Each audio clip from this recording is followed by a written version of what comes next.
Selain memiliki bentuk yang indah, keris pun mempunyai nilai yang tinggi dan penuh makna bagi seseorang. Apa saja nilai yang terkandung dalam sebilah keris? Nah, saya suka gini, saya suka yang paling heran itu Ana ya. Kan ada keris yang lurus seperti saya yang bawa itu, dan ada yang lengkung. Ana kan punya yang apa, yang look itu, yang lengkung. Nah, ini tempatnya cara menghitungnya looknya ini. Iya. Ini look. Iya. Tapi kalau Anda lihat semuanya ganjil. Iya, betul. Apa ada maknanya, Pak? Dalam istilah Jawa itu adalah kalau sudah genap itu sudah selesai, tidak ada pengharapan. Sebagai benda yang dimuliakan, keris mempunyai filosofi yang tinggi. Kedalaman makna pada keris membuat pusaka ini tak habis tergerus zaman. Ya, filosofi mendasar dari keris itu biasanya secara umum keris terdiri dari 3 hal. 1 besi, 1 gonjo, 1 wilah. Nah, besi ini dari yang bawah, itu mewujudkan manusia itu dulu ada, dari nggak ada menjadi ada. Nah, terus dari gonjo itu yang sifatnya horizontal, ini berarti manusia itu ada dan lahir dan hidup di dunia ini. Terus wilah itu perjalanan manusia menuju ke satu titik pucuknya, yaitu titik ke arah Tuhan, kembali ke Tuhan. Dia ada namanya besi di sini. Besi itu melambangkan manusia itu terlahir. Sampai ke sini namanya gonjo. Gonjo sifatnya horizontal. Ini melambangkan manusia lahir dan hidup di dunia. Nah, ini wilah namanya, sampai pucuk.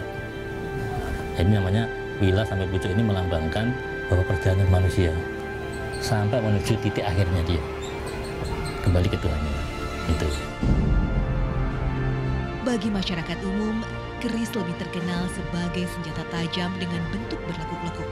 Padahal ada pula bentuk keris yang berbentuk lurus mirip belati.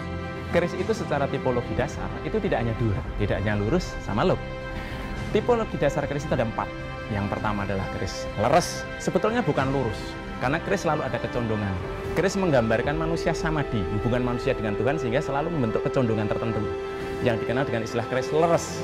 Kemudian dibahasakan Indonesia menjadi lurus. Kemudian ada keris eluk. Ya, kemudian dijadikan dengan istilah yang lebih populer adalah eluk atau lekuk, kan begitu. Yang berikutnya adalah keris campuran, di mana bagian bawah sering lurus, ujungnya eluk atau sebaliknya, dapur campur baur dan sebagainya ya. Yang keempat, ini sangat populer di daerah Bali, Lombok dan sebagainya, walaupun juga di Jawa dan tempat-tempat lain juga banyak dijumpai, yang dikenal dengan istilah keris pedang, di mana keris itu menyerupai tipologi bentuk pedang.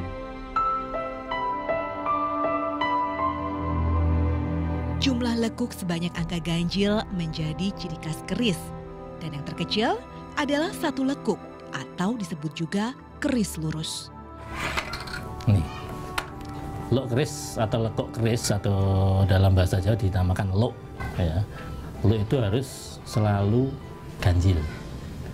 Kenapa ganjil? Karena ini sesuai dah bahwa Tuhan itu sifatnya ganjil. Itu dilambangkan dengan Tuhan itu Esa. Karena nanti titik pucuknya keris itu ada titik ke arah ganjil, ke arah Tuhan. Keris memiliki filosofi ketuhanan. Keris menjadi pelengkap penting aspek kehidupan pemiliknya. Walau lebih berfungsi sebagai pusaka, keris tetap memiliki fungsi praktis sebagai senjata tajam. Apabila keris itu loknya ganjil, itu titik di dalam konteks menggunakan alat tusuk, itu dia tepat. Tetapi apabila genap, dia akan berbelok ke kanan, sehingga kalau digunakan sebagai alat tusuk, itu menjadi tidak tepat sasarannya. Walaupun di dalam banyak catatan sebetulnya, keris tidak pernah dijumpai sebagai senjata secara aktif di dalam konteks pertempuran tertentu. Para raton ketika Tunggul Ametung itu dibunuh dalam posisi tidur, Amangkurat ketika dieksekusi hukuman mati, dan lain sebagainya.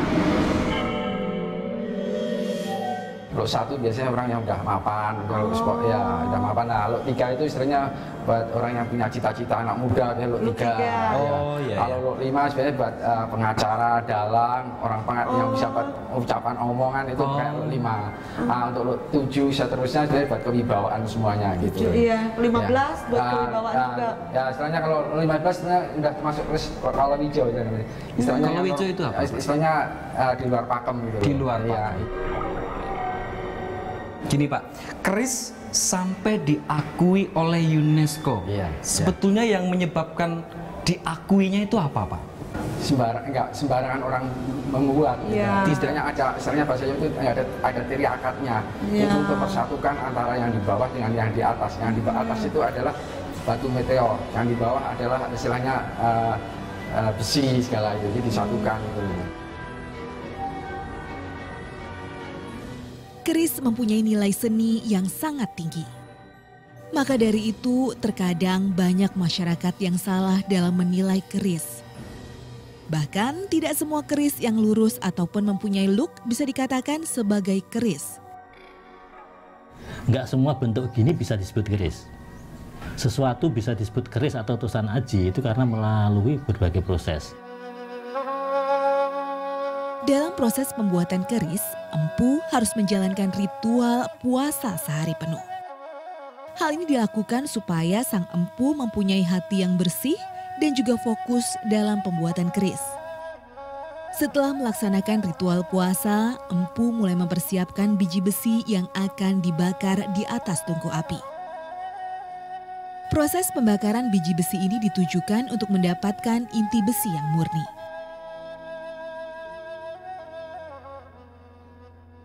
Selanjutnya, besi murni ini akan dijadikan bahan untuk sebilah keris.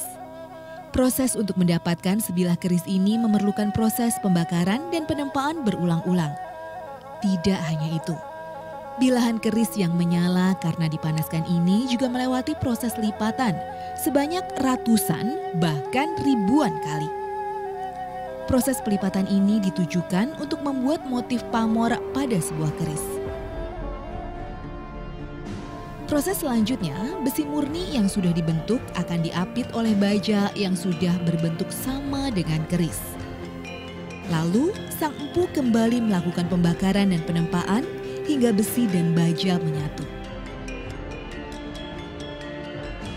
Dan keris minimal terdiri dari 3 unsur, yaitu putihnya ini. Nah, putihnya ini adalah pamor, batu meteorit. Terus di bawah putih itu ada hitam, itu namanya besi. Terus di bawah hitam lagi itu baja. Nah, 3 ini sangat kontras. Pada bilahan keris yang masih menyala api, sang empu pun memahat untuk pembuatan gonjo dan juga pesi di ujung bawah keris.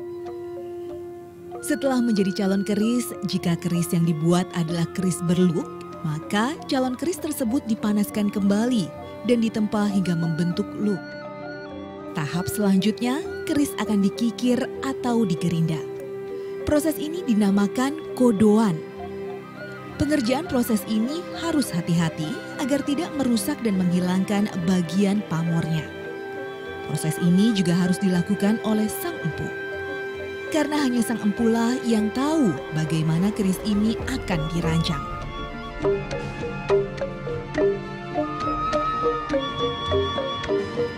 Lalu sang empu akan memulai membuat gonjo keris.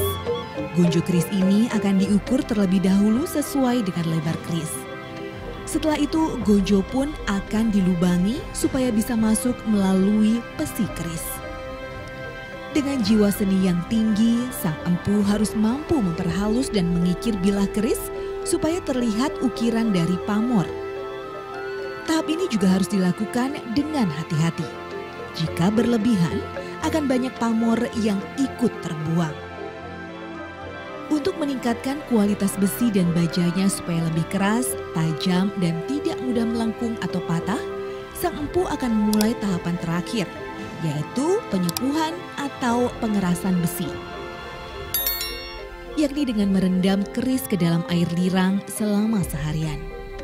Namun jika sudah melewati semua tahapan pembuatan keris, bukan berarti keris tersebut layak dan sesuai seperti yang diharapkan.